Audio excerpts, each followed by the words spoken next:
오늘 얘기는 굉장히 현실적인 얘기를 할 거기 때문에 직설적으로 말씀을 드려 보도록 하겠고요. 많이들 들어보시면 도움 되실 걸로 생각합니다. 뻔한 얘기는 안 할 거라서요. 자, 그럼 바로 이제 기준을 세 가지를 얘기를 해 보도록 할게요. 첫 번째 기준은요. "페미가 싫어하는 여자를 골라라." 이겁니다. 자, 제가 이제 페미들 이제 조롱하려고 막 뭐 그렇게 얘기를 하는 게 아니라 정말로 페미가 싫어하는 어떤 상에 좋은 여성의 상이 다 담겨 있어요. 소위 이제 전통적인 여자 막 이렇게 얘기를 하잖아요. 그 이제 프레임입니다 사실. 왜냐면 좋은 여자의 기준은 역사 전체를 통틀어서 단 한 번도 바뀐 적이 없어요. 이 문명사 7,000년 동안에 단 한 번도 안 바뀌었고요. 그다음에 그 앞에 있는 250만 년, 인류가 집단 생활을 시작한 지 250만 년 됐어요. 그 사이에도 안 바뀌었을 것으로 굉장히 유력하게 추정이 됩니다. 그렇기 때문에 이 좋은 여자가 되는 법에는 정답이 있는 거예요. 자연의 법칙이고 섭리라고요. 그래서 그 섭리에 잘 따라서 자기 자신을 구성하는 여자를 만나셔야 됩니다. 자, 근데 그 좋은 여성상에 굉장히 다양한 요소들이 있을 거 아니에요. 그중에서 제가 오늘 제일 중요한 것 중에 하나를 말씀드려 보도록 하겠습니다. 그게 뭐냐면은 그릇이 큰 여자를 만나야 된다. 이겁니다. 우리가 소위 이제 그릇이 뭐 크다 작다, 뭐 대인배다 소인배다 이런 말을 남자한테만 쓰는 경향이 있습니다. 이게 남자에게 주어지는 사회적인 압력이 훨씬 세다는 증거 중에 하나예요. 그래서 이거를 여자한테 적용할 때 되게 이제 강한 거부감이 있을 수가 있습니다. 뭔가 너무 잔인한 것 같아. 근데 제가 뭐 "남녀는 평등해야 돼." 뭐 이런 걸 하려는 게 아니라 적용을 해 보시면은 그동안 안 보이던 많은 것들이 보일 거예요. 자, 여자는 대인배가 있고 소인배가 있어요. 그릇이 작다는 거는 관심사가 좁다는 거예요. 어디로? 자기 자신으로.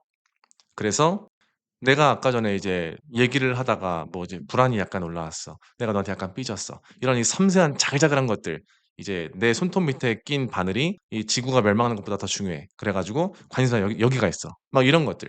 이게 이제 소인배입니다. 이 소인배는 맨날 삐집니다. 이 페미처럼. 그렇기 때문에 굉장히 정말 주의하셔야 돼요. 이게 그냥 막 '아 삐지는 게 귀여워.' 이렇게 갈 게 아니고 맨날 삐지는 건 소인배라는 뜻이에요. 그렇기 때문에 여러분의 인생이 정말 피곤해질 겁니다. 그래서 그릇이 커야 된다. 자, 그리고 소인배보다 더 안 좋은 유형이 뭐냐면은 간신배예요. 간신배는 뭐냐? 그릇이 작아서 이 나한테만 관심이 있는 사람인데 이 사람이 권모술수를 부려서 권력을 탐할 때, 특히 내가 가질 자격이 없는 권력을 탐할 때 이걸 간신배라고 합니다. 그래서 이제 막 이런 것들 있잖아요. 이 남편이랑 아들이랑 셋이 있을 때 내가 남편에게 기싸움을 이기기 위해서 자식을 이용해 가지고 은근히 이제 소외시킴으로써 이제 기를 누르는 작전을 써 은근하게. 이런 것들. 이게 이제 간신배입니다. 그래서 간신배는 더 조심해야 됩니다. 이 페미들이 간신배 아닙니까? 이 제가 너무 자꾸 뭐 까는 것 같이 되는데 진짜 필요한 기준이에요. 소인배랑 간신배를 여러분이 꾸리고자 하는 성스러운 집안에 들이지 말라. 이 말씀 제가 꼭 드릴게요. 자, 그럼 이제 좀 깠으니까 좋은 얘기를 해 볼게요. 그릇이 큰 여자, 좋은 여자는 뭐냐? 나보다 더 큰 무언가에 헌신할 줄 아는 여자가 좋은 여자예요. 대표적으로 부부관계, 우리라는 것에 헌신할 줄 아는 거죠. 그리고 더 나아가서 자녀를 갖고 싶어 한다? 최상이죠. 자식을 낳아서 기르는 것을 얘기할 때 정말 깊은 곳에서 우러나오는 이 기쁨을 누리는 것처럼 보이는 여자가 있다. 그럼 잡으셔야 됩니다. 엄청 방방 떠 가지고서 막 이런 거를 보시라는 게 아니라 깊은 곳에 그게 새겨져 있다라고 한다면은 정말 좋은 여자다. 꼭 기억하셔야 돼요. 자연의 법칙은 변하지 않는다.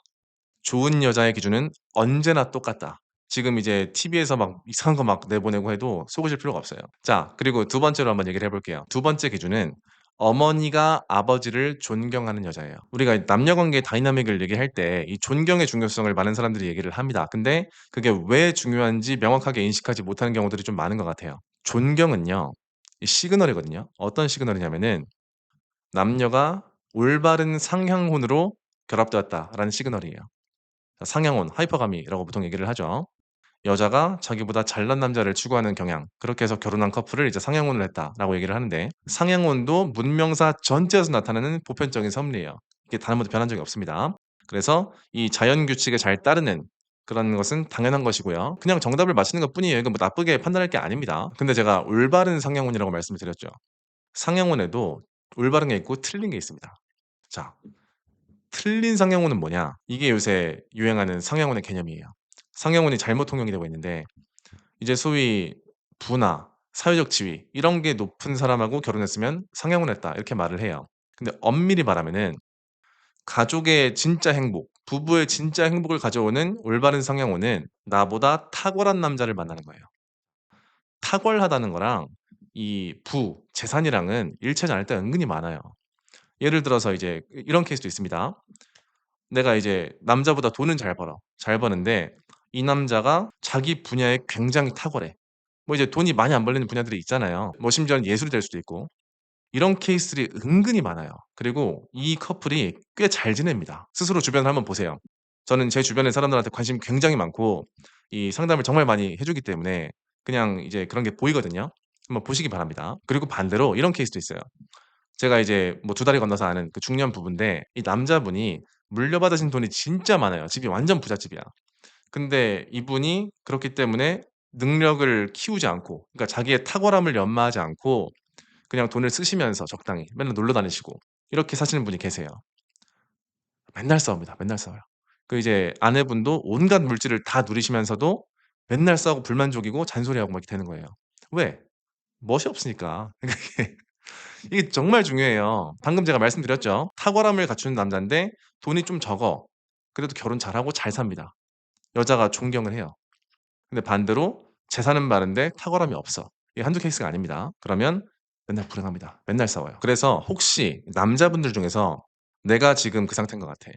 내가 집에 돈은 좀 많은데 내가 탁월하진 않아. 그런 게 없어.'라고 하신다면 인생을 바꾸시는 게 좋을 겁니다 아마도.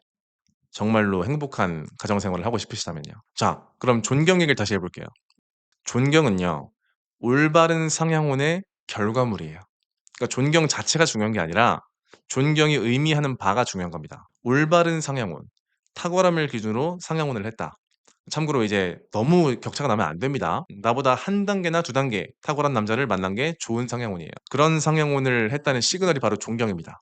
그렇기 때문에 이 여자의 엄마가 이 여자의 아버지를 존경한다는 거는 부모가 올바른 상향혼을 했다는 거예요. 그리고 그 여자는 그것을 보면서 무의식적으로 남자분의 기준을 거기에 맞췄을 가능성이 매우 높습니다. 올바른 상향혼의 혜택을 경험을 했고 그다음에 남자분의 눈을 잘 갖춘 여자.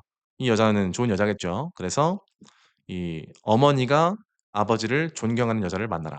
이것도 굉장히 유력한 지표라고 저는 생각을 합니다. 참고로 이거는 탈무드에도 나옵니다. 그러니까 이 상향혼이 없는 역사는 없어요.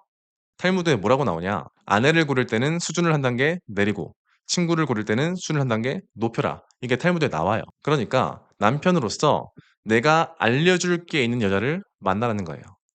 굉장히 이제 본능을 건드리는 말이죠. 반대로 여자는 내가 배울 게 있는 남자를 만나라. 우러러보면서 존경할 수 있는 남자를 만나라. 이게 무슨 성차별이 아닙니다. 요즘은 뭐만 하면 이제 뭐 킹차별, 킹차별 하는데 여자의 상향혼이 정당한 거면 남자의 하향혼도 정당한 거예요. 남자가 내려가야 올라가는 여자를 만날 거 아닙니까? 자, 그럼 세 번째 기준 얘기를 한번 해볼게요. 세 번째는 대화가 잘 통하는 여자예요. 이게 조금 이제 뻔해 보이죠. 근데 사실 이게 제일 중요합니다. 대화가 잘 통한다는 거는 가치관과 문화가 맞는다는 거예요. 관심사 이런 것들. 그것만큼 중요한 게 없습니다. 자 근데 여기서 이제 안 뻔한 얘기를 좀 덧붙여 볼게요.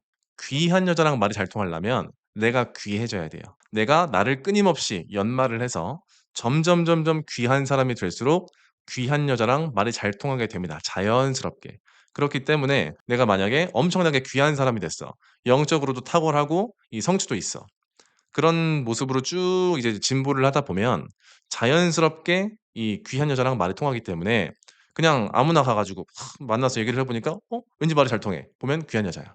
이런 식이 되는 거란 말이에요. 사실 이게 제일 중요합니다. 그래서 결국은 '내가 어떤 사람이냐.'가 제일 중요하다. 뭐 이제 사소한 전략 같은 걸로 해 가지고서 이제 여자들을 속여서 뭐 결혼할 수도 있습니다 사실. 굉장히 내가 가진 실제의 가치보다 훨씬 더 크게 연출을 해서 뭐 이제 말솜씨라든지 이런 걸로 그래서 낚을 수는 있는데 결혼 생활을 할 때 좀 불행할 거예요 아마. 여자들이 무의식 깊은 곳에서 끊임없는 불만족을 느끼기 때문에 그럼 이제 그 잔소리하고 바가지 긁고 이제 그런 것들이 나오는 거예요. 그래서 이제 "그런 선택은 하지 마셔라. 연출을 안 하시는 게 좋다." 정말 그냥 나를 있는 그대로 꺼냈을 때 내가 귀한 사람으로서 그렇게 되도록 실제로 귀해지시고 그러면 실제로 귀한 여자를 만날 수 있습니다. 네 그래서 정리를 하면 첫 번째 "페미가 싫어하는 여자를 만나라." 그러니까 그릇이 큰 여자를 만나라. 그리고 두 번째는 "어머니가 아버지를 존경하는 여자를 만나라." 즉 올바르게 상향혼을 한 부부 생활을 경험한 여자를 만나라. 이렇게 말씀드리고요. 마지막으로 세 번째 "대화가 잘 통하는 여자를 만나라." 그러니까 귀한 여자랑 대화가 잘 통하도록 열심히 성장하셔라. 네. 이렇게 정리를 드려 보도록 하겠습니다. 자 그러면 오늘 얘기는 여기서 마치도록 하고요. 오늘도 사유로운 하루 되시기 바랍니다. 감사합니다.